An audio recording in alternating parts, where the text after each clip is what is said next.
So team, just to give you a demo of what exactly we are going to do today, this is the Vault UI that I have set up. If I go to secret engines, here inside secrets, you'll be able to see there are two secrets available. One is MySQL, one is frontend. If I open MySQL, inside this we have these options, and if I click on secret now, you'll be able to see that there are in key value format. In key value format, we have two keys added: MySQL database and root password. This is the password for our root user, and this is the database name. If I click on this view option, you can see details are added. So as you already know, like Vault is one of the best option to like store your sensitive data like passwords, secrets, and other things. So how I have set it up and how I have stored all these things, this is what we are going to cover today, and how exactly our deployment is going to fetch this and use it in the inside our project deployment. Okay, and these password and database information will be utilized by the application pod. So how exactly that is going to be done, we are going to cover today. Okay, so yeah, let's with that being said, let's get started. So before we proceed further, I just wanted to update you that batch 9 of DevSecOps and Cloud DevOps, a live batch, will be starting from 25th of March. This is going to have in total 150 plus hours of content that you can watch, out of which there will be some recorded videos. There will be most of the sessions will be live, and there will be total 20 mega projects. Talking about the success stories that we have, the highest package that we had from previous batch was 40 LPA of 𝗪𝗂𝗵𝗁, and the offer was from I think Amit's organization. Then we have another high package of Paramithal, who is currently working as associate vice president in NatWest Bank. Then we have Santosh Srelekar, who has package of 29 LPA. There are tons of success stories which you can check out on my website. Talking about the projects, so total 20 projects we are going to implement in this batch, and all these projects are going to be full stack, different kind of projects, multi-tier projects: Helm, GitOps, Blue Green, microservices, .NET, Python, and multi-tier Python, multi-tier .NET, multi-tier Node.js, multi-tier Java with databases. All those things we are covering in this upcoming batch. Detailed syllabus you can check out from the link in the description. You can check out. So yeah, it is starting from 25th of January. As of now, we are having a discount. If you're interested, you can enroll. This discount will be gone after first 50 registrations has been done. So if you're interested, make sure to check it out and make sure to register. Now coming back to our implementation. Hello team, and welcome back to the channel. So in today's video, we are going to discuss about Hashicorp Vault. So there are two versions specific for Vault, which is one is dev version, or for development environment, and there is prod version or highly available version for the prod environment. So I'm going to explain you both of them, but before that, let us understand about Vault. What exactly is Hashicorp Vault? So Vault is a secret management tool which is going to help us store different kind of sensitive data that could be password, token, certificates, or anything else which is of sensitive nature. We can store it within Vault, and we can store it in a very secure way. And also once it is stored there, we can have our applications which will be needing it. So those applications will have a specific level of permission, and they can get those data whenever required from Vault. Okay, now one question you might be thinking, previously inside Kubernetes we have a resource which is known as secrets, and generally when we want to store the database, because when we deploy an application, it's for sure is going to have a database which will be having username and password. So when we want to store those data, that is username, password, we can store it inside secrets. So why do we need Vault? Because Vault has much better level of security as compared to secrets resource. For example, if I try to show you in real way, so let's say this is my application, a manifest file, and the first resource that you'll be able to see here, that we are creating secrets for MySQL database, where for our root user we have to have a password, and the password that I have is 𝗪𝗶𝘁@123. But in order to make sure that it is not directly visible, what we do, we create a manifest file named of kind secret. We encode our data, which is 𝗪𝗶𝘁@123 using base 64 encoding, and this is the encoded value. So this is the only layer of security that we have, that we are providing while adding the secret, the password to our resource of secret, right? So that is the only level of security that we are having here. While when we talk about Vault, Vault has much better level of security. Okay, let me explain you in more ways. So also, as I say, Vault is a secret management tool. So what kind of data it can store? It can store all sorts of sensitive data like password, tokens, API keys. It can even store certificates. Okay. Now, as I say, there are two versions of Vault. One is dev version, one is prod version. So we know specifically for what environment which version of Vault we should be using. Okay, I'll explain the difference also, why we have two versions and what is exactly is the difference. Let's talk about the level of security in Vault that we have. So basically, when you set up Vault, what we have, not every user will be able to access the resource, data that we have inside Vault. Okay, basically, you have to set a service account first. Then you have to define that this service account should be able to fetch the data. Okay, for that also we have one option where we can set up policies inside Vault. Inside policies, we can define what level of permission is there. For example, generally we give the permission like read. That means the policy which is assigned to specific like whatever users are having that policy. So that allows to get, or that allows to just read the data. Okay, not modify it, not edit it, or not create new data, those kind of things. Okay, that is level of security. Also, before we start using, we need to make sure that Kubernetes is allowed to fetch the data. Okay, so we have to set up an authentication also, which is going to enable the Kubernetes authentication, so that the pods, because eventually the application pods are the one who is going to be needing it. For example, let's say we have a pod of MySQL, which requires the a password for root user. So that password we have stored inside Vault. So this pod should be having permission to get those data, get that password stored in Vault. Okay, so for that also we have to set up a proper permission. Okay, so yeah, there are multiple level of security when we talk about storing data inside Vault. Now, this thing that I'm talking about, policies. So this is not a general way. Basically, inside Vault we store, let's say I want to store password. So we store it on specific path. For example, I'm storing it on a path named like this: secret/data/MySQL. So the password is stored on this path. And in policies, I have defined that from this path, only read is allowed. Okay, so you can see the permission also, that the policy also that I'm setting up, it is specific for a path. Okay, so you can see there are like very multiple levels of security inside Vault.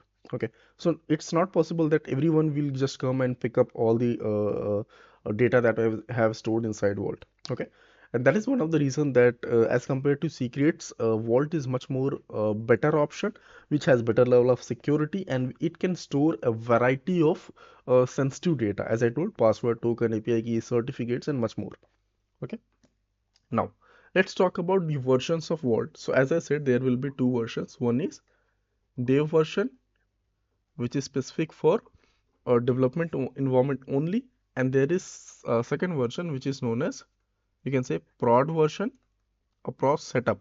Okay, or you can also let's call it as highly available setup. I'll explain in a bit what exactly is the difference between these two. Talking about dev version, so in dev version, you can, in short, in my own words, I can say that it's temporary Vault. It's not permanent. Why? Because when you set up Vault using a dev method, the data that you are going to store inside it, the sensitive data like passwords and everything, that is going to be stored in RAM. Okay, random access memory. That means whenever we are going to like delete the pod or restart Vault pod, what is going to happen? This data is going to be gone, which is not a good case. And that is why I am saying that dev setup of Vault should be used only for learning purpose. If you are learning something, then only you should be using it, and you should, so that you don't have to worry about setting up a highly available Vault setup. Okay, that is main reason that it should be only used for learning purpose, or like training, or like in lower environment only. Okay, as you can understand very clearly, if you are going to store data that's stored inside RAM, whenever we restart pod, a Vault pod, or like restart like delete the pod, it's going to be gone, right? Now When we deploy a vault in here, there is only one pod is created, which is going to be named as vault 0. Only one pod. Okay. That means if this pod goes down, data is also going down. And we are not associating any kind of persistent storage with this pod. Okay. So that is the main thing with respect to dev setup of vault. While when we talk about prod version, so first of all, there will be storage. A persistent storage will be there for, sorry guys, I'm a little bit sick today. So there will be storage with respect for prod version when we set up vault for prod.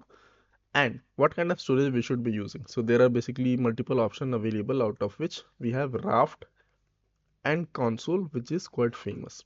Now, which one we should be using between these two? Console.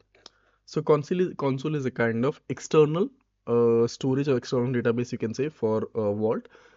The only situation where we should be using console is that, let's say that we are setting up our Kubernetes cluster. So if we are already using console for other purpose inside Kubernetes, then definitely we can go ahead and use console for the storage part. But if your Kubernetes cluster is not at all using console, then there is no point in setting up an external storage for your vault. Okay, in that case, we should be going with Raft, which is basically a built-in storage. Okay, you can understand why what is the main reason why we are using console and Raft. Console should be preferred when you are already using console for other purpose inside your Kubernetes cluster. But if you are not using console by default for other purpose, then there is no point in setting up an external storage like console, right? In that case, we should be going for built-in storage only, which can be provided by Raft. Okay. That means here there will be persistent storage and data is not getting stored inside RAM. That means even if we delete the pods or restart the vault pods, the data is not lost. Okay. One more thing. Here I said that there will be only one vault pod is getting created, right, in dev version. But when you set up prod, minimum there will be 3 pod. Vault 0, vault 1, vault 2. Where the pod 0, it is going to be the leader, or basically it's a decision maker. 1 and 2, they are basically followers. Now, why we are having 3? Because in case of any kind of issue, if 0 is down, vault 0 is down, still they are co-joined, they are synced with each other and they are joined. So if 0 pod is down, then still there will be 2 other pods who will be able to take decisions. Okay, and this will make sure, this is the way that vault in prod we can set up as highly available. Okay, so you can understand very clearly from here that dev version where data is not going to persist because it is getting stored inside RAM. So if pod restarts or if it is like recreated, data is gone. While in prod version or highly available version, we have multiple pods which are joined and in sync. So if any one pod goes down or even if you restart pod, data is not lost. Okay. And here we have two options for storage, Raft and console. And I hope it is clear like when to use which one. Okay. Now, talking about how we can use it. So for that, what we have to do, we have to set up an EKS cluster. Correct? EKS cluster, inside that we can deploy what? So how we can set up EKS cluster? First of all, you need to make sure that you have an AWS account. Next, what we are going to do, we are going to create one virtual machine from an AWS account, download or write our Terraform files which has the code to create EKS cluster, right? But now we have to tell this VM two things. First, it should be creating EKS cluster. Secondly, it should be having permission to create EKS cluster. That means we have to give permission so that it can connect to AWS account, and then it has enough permission which allows it to create the EKS cluster. How we can do that? Let me explain you. So Terraform code is already present on my account. Okay. Next thing that we have to do is go to AWS account, right? So first let us create an EKS cluster, sorry, create an EC2 machine. I'm going to name this as server.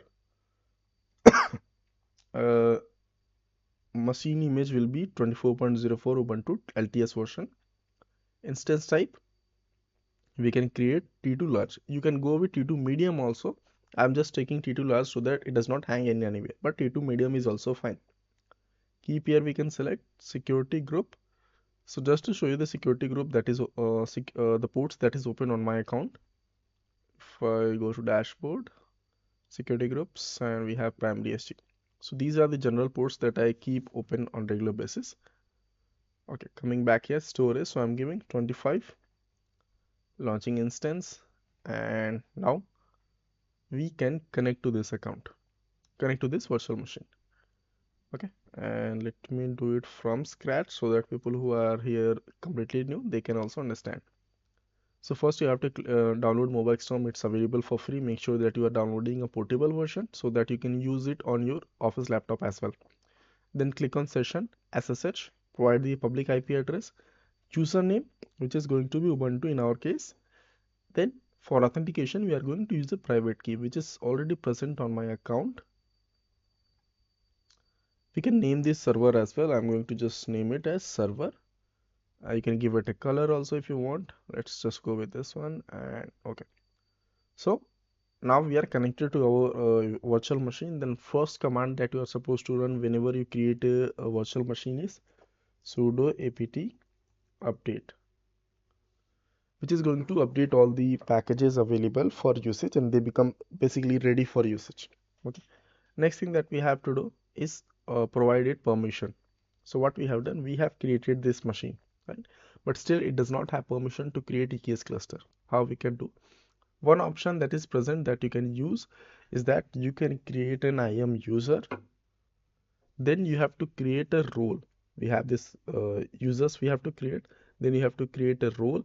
Inside that role, you have to define that this role will be having enough permissions to create EKS cluster.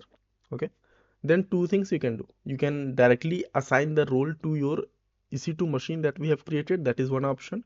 Second option is that you can assign this role to the newly created user that you just created, generate the credentials for that user, and then add the credentials inside the virtual machine. Okay. But as of now, what I'm going to do, I'm going to take a shortcut, which is basically going here on your account, going to security credential and creating the credential for your account. You have to scroll down to access keys, click on create access key, and it's going to create two details. One is going to be access key ID and one is going to be secret access key. Once you have that, there will be one option to download a CSV file that will be looking something like this. This is the access key ID and this is secret access key. And using this, we can authenticate, or you can basically give this virtual machine permission to create EKS. So here, when you create from here, what you are doing, you are basically creating for root user, which has all the permissions. Okay, not the best practice, but for learning purpose, you can go with it. Okay. Next, what we have to do? So we have ran the sudo apt update command. Next thing that we have to do is run the AWS CLI. We have to install AWS CLI on our machine. Why AWS CLI? Because it's a CLI that is going to help us communicate with AWS account, and then only we will be able to provide the credentials that we have just downloaded for root user. Okay, so let's wait for this. This is done. Next thing that we can do, we can run AWS configure.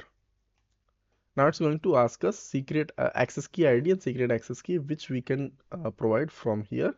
This is the access key ID. Then we have secret access key, which is present here. Region. So we need to put the region that is nearest to us. For me, it's Mumbai. So I can put AP-South-1, which is the code for Mumbai. For output format, just click enter, and this is done. Now this VM has the permission to create EKS cluster, and it is connected to our AWS account as well. Okay. Next thing that I'm going to do is install Terraform, because Terraform is the tool that we are going to use for setting up EKS cluster. So I have copied this command. Now installing Terraform can be done using snap package as well. If I show you Terraform, you can see we have the command available using snap package to install Terraform. But the problem here is that it's going to take a very long time to install. For that purpose, I do not recommend using it. So I can simply go with my own commands, and this is going to install Terraform very quickly. You'll be able to see in a bit. Let's wait for this. You can see it is done. So this part is done. Next thing that we have to do is download the repository that has the Terraform code. So I can copy this and I can clone this repository on my VM. Git clone repository URL, then username, which is this one, password. So password is also, the token is basically present on my account, I guess, somewhere. This one, this is the GitHub token that I have. I'll just put it here,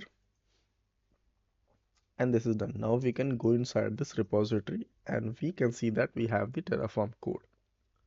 Okay, so next thing that we are going to do is run the Terraform command.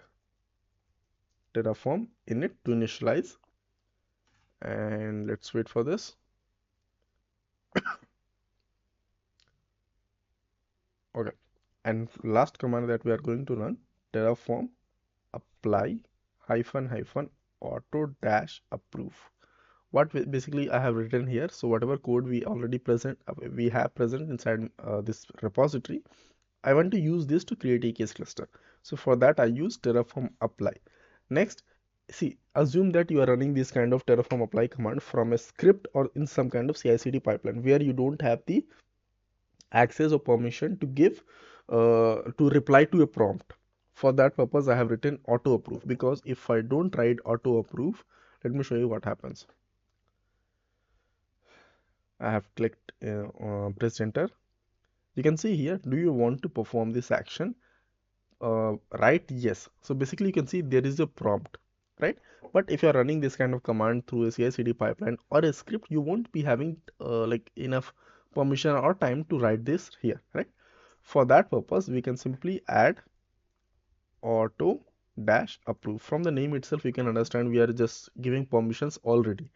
Click enter. Now it's going to create the EKS cluster.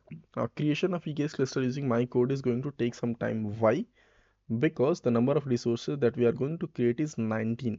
There are lots of resources that we are creating from scratch for the EKS cluster. Okay, so yeah, this will take some time, and once it is created, then I will continue. So now a cluster has been created. Next thing that we have to do, see, as of now we don't have kubectl. So first let us install kubectl. This is the command that we can run. Yeah, here to here. Okay, because you know we need to communicate with Kubernetes cluster as well, so we need to make sure that we have kubectl installed. Other than kubectl, we'll be needing EKSctl also, because we need to execute few commands, and we need to execute one command for creating a resource, creating a specific service account via CloudFormation. So for that we need to have EKSctl as well. So let's run that as well. And yeah, since we are going to use Helm to install Vault, so we need to have Helm as well. Now we have installed kubectl, but and generally if I want to communicate with Kubernetes cluster, I can use kubectl. Okay, I can run the command kubectl get nodes, but that will not work here. Why? Because whenever you create a Kubernetes cluster and you want to like communicate with it, first thing that you need to make sure that you have the kubeconfig file available, which is a file which contains all the information about Kubernetes cluster, plus it can also be used as an authenticate for authentication. Okay, so as of now we are not having kubeconfig file. Okay, so yeah, let's wait for this to complete, and then I'll show you what exactly is the issue that we are going to face. Okay, yeah, 93% almost completed, I guess. And that is the issue that I'm going to show you. That is one general issue that almost everyone has faced. In my Telegram group also I have seen that most people have faced that issue, and they are not sure like what exactly need to be done. Okay, so I guess this is Helm installed. Now if I run this command kubectl get nodes, so by default it is supposed to give us details about the Kubernetes node, right? But here you can see it is giving error. Why this is giving error? Because we do not have, as of now, we have not yet created the this one kubeconfig file. How we can create? Using AWS CLI command update kubeconfig for this cluster. Once we run this command, then the kubeconfig file will be created. And now if I run kubectl get nodes, we can see that now we are able to connect or communicate with Kubernetes nodes. Okay. So this is done. Now we are able to communicate with Kubernetes cluster, right? Next thing that we have to do. So now we are going to create namespace and then we are going to set up Vault. So let us do that. Two commands that we have to run, guys, is first is this one, basically to associate the 𝗖𝗵𝗁𝗁 provider. And then we have this one to create a service account for the EBS. So we can run these two and let's wait for this to complete.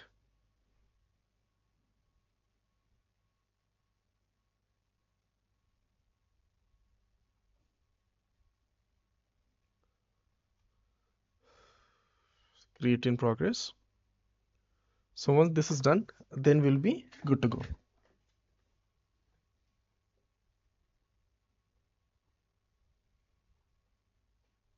Okay, I guess this is done. So after ekctl command we have run, next thing we have to run is these three deployments. So that first of all, first one is for the EBS CSI driver, so that volumes can be created, and rest is for one is for the CS sort, and then second one is for sort manager, and third one is for ingress. Okay, so yeah, these are also done. So team, now what we have to do, yeah, cluster has been created. Next thing that we are going to do is create a vault namespace, because we want to set up vault inside specific namespace, and detailed command I have just noted down here. Okay, so let me explain you side by side. So first we are going to create a vault namespace, and this is done. Next step that we have is to create a service account. Now this service account, as you can see, it is being created inside default namespace. But what I want to create a namespace of this, I want to create a service account of the same name in other namespace also, which is going to be web apps. So that, because I'm going to deploy my application inside web apps namespace, and I want that the pod that is inside web apps namespace should be able to get the data from Vault. Okay, so let us create these service account. This service account will be used for authentication and getting permission for getting the password or whatever sensitive data we have inside Vault.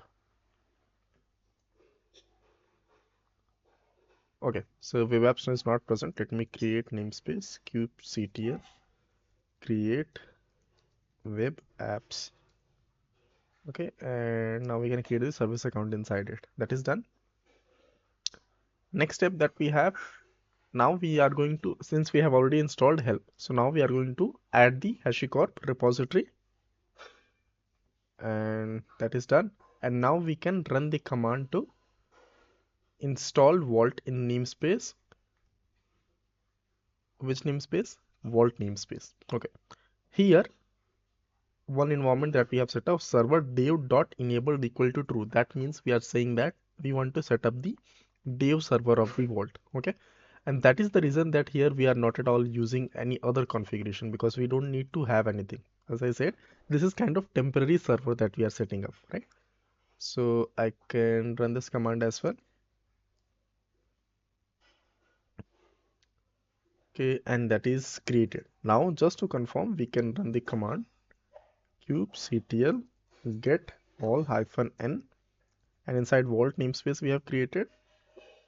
Okay, here you can see only one pod is there, which is Vault 0. So as we see, it is created and we just have one pod. It is ready and running status. Okay, one more thing we have to do. As of now, you can see that there is only cluster IP service type. That means we won't be able to access Vault inside or basically over UI. So what we can do, we can create our own service. Okay, for that, this is the service. You can just write it down here. I'll create one file, 𝗖𝗵𝗁𝗁.yaml is the contents, and this is going to basically set up load balance service, going to convert the this cluster IP to a service load balancer service type, which is going to help us access the Vault UI. Okay, So I can run the command 𝗬𝗏ctl apply -f svc, and let me see if we are already defined the namespace. Yeah, namespace is already defined, so we can simply click enter, and now it is done. And now we can run this command. As you can see, we have the external URL available, right? This URL :8200, that is where we will be able to access Vault UI. Okay, and since it is just created right now, so it will take a little bit of time to come into running state. So yeah, we have to wait for some time. So yeah, let us try to access again, and you can see it is running now on the same URL. Okay, now question is, how do we go inside the vault? We have this many user options available. Token is the default one. So basically what you have to do, you have to basically get the logs of Vault 0 pod, and then there you'll be able to get a token. Let me show you. If I run this command 𝗬𝗏ctl logs, and I can copy this -n vault, basically telling that inside namespace vault we have. And here you can see this unseal key and a root token. So token is just root. So I can copy this here, and now you can see we are inside the Vault UI. Okay, and this is the place, the secret engine. This is the place where you can basically add your secrets. If I click on add new engine, you can see there are different kind of secret engines available as well, and that is one of the best features of Vault as compared to the secrets, right? Now this is done. Now still we have set up Vault. Vault is running fine. We have set it up, but still we have not set up permissions for the pods, okay, as well as for the service account that we just created. So let us do that as well. Now what we have to see, there is one more process, initialize and unseal Vault. But the problem is that this option is available only in the prod configuration, which I'll be showing you later on. Okay, so these two steps are basically not involved when you set up dev, but when you set up prod, they are needed. Okay, and after we set up dev and everything, then I'll be showing you this. Okay, now next thing that we have to do is we have to configure Kubernetes authentication in Vault. So first we have to enable Kubernetes authentication. Okay, for that you have to run this. This is going to enable the authentication, and let's run this. You can see enabled Kubernetes auth method at Kubernetes. Next thing that we have to do, now we have to configure the Kubernetes authentication method. See, first thing that we did, we just enabled it, but now we have to configure it, and now we have to configure it for both the namespaces. Two namespaces I'm going to be setting everything up inside default one and inside web apps. Okay, now where is it? So this is the command that we can run. Here you can see there are three sections in this: token reviewer, Kubernetes host, and Kubernetes CSR. Token reviewer basically is going to get the secret from the service account. Which service account? The service account that we just created. Second one is going to get the host, basically API server URL, and then third one we have CSR, which is going to get the certificate basically for the confirmation. Okay, so let me run this first. This is specific for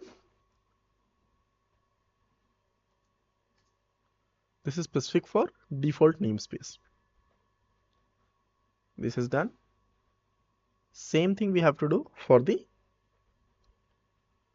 which namespace? Web apps namespace, inside which our application will be running. So yeah, let's run this as well. Okay, now authentication is also configured. Next step that we have, basically set up a policy. So the service account that we have created, we want to give it specific permissions on specific path. Now the secret that we are going to add will be added on this path. This path we have defined secrets. Inside here you can see, if I go back to here, we have this path secrets, right? Inside this, as of now, there is no secret. So inside this we are going to add our secret, and on this specific path I want that permission that should be given is this one. But generally we keep create update, we just keep read only, so that only read permission is given. But for now we are going to give all the permission, and this is basically creating a policy file. So I'm going to copy this, and policy we have to create myapp_policy.hcl. This is the format, myapp-policy.hcl, and we can add the policy, and now we have to apply this policy. Okay, we have already added the policy. Now what we are going to do, see, for vault 0, so first we are going to copy this policy inside vault 0. I can run this command. This is going to copy the policy inside vault 0, inside temp file. And next thing that we have to do is run this exec command, where this will be applied. Okay, I can copy this. Okay, we are writing this policy inside this location, inside the see, policy is uploaded inside the pod. Okay, this is done. Next thing, we are going to set up a rule, which this rule is going to be bound to our service account. Now inside this role specific way, you can see that we have not defined any specific permission, but those permissions are getting defined using policies. We are saying that this policy should be applied. Okay, and we can run this command. TTL is time to leave basically, and we are saying that it should be 24 hours, and let's see, this is done. Now our service account that we have vault auth is having permission to create, delete, update, or read sensitive data from our vault setup. Okay, and we can verify also, verify the role if it has permissions also, permissions or not. We can run this command.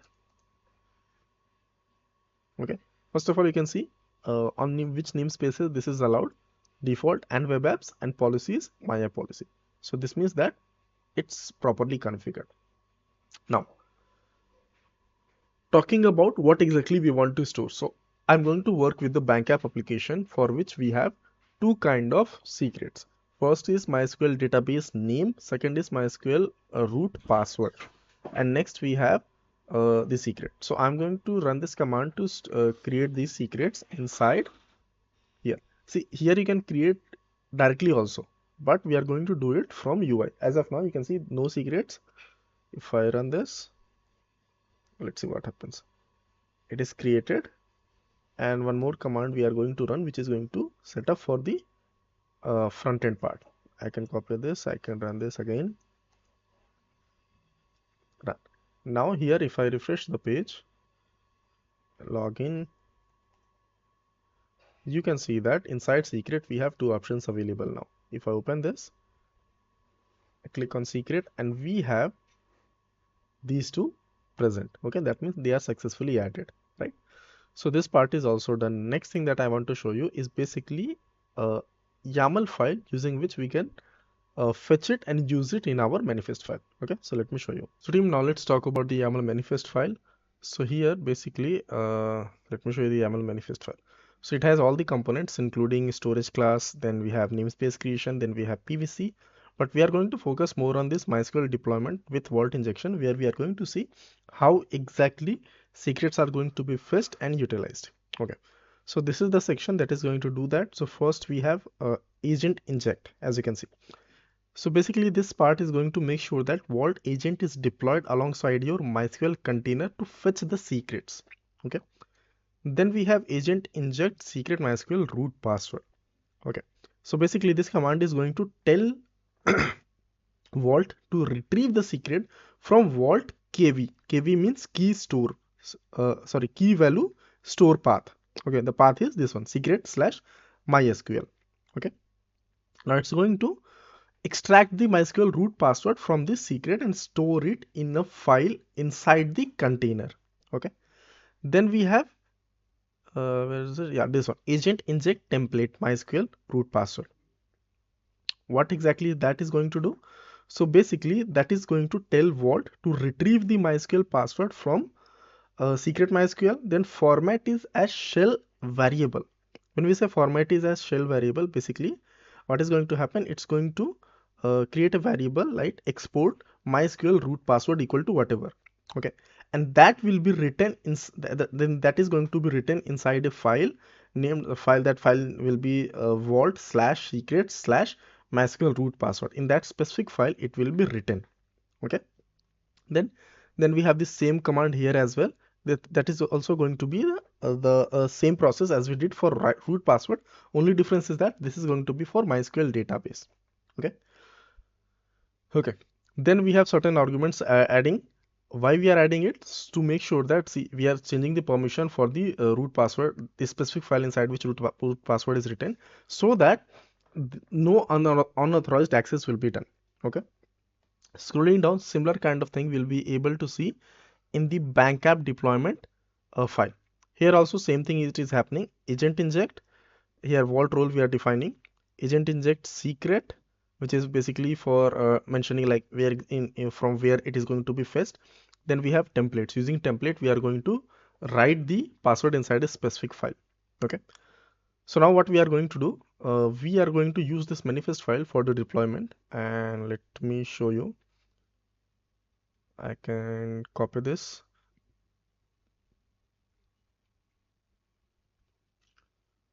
Okay, and now let's create this file. I'm going to write this ts.yaml, put it here and save this.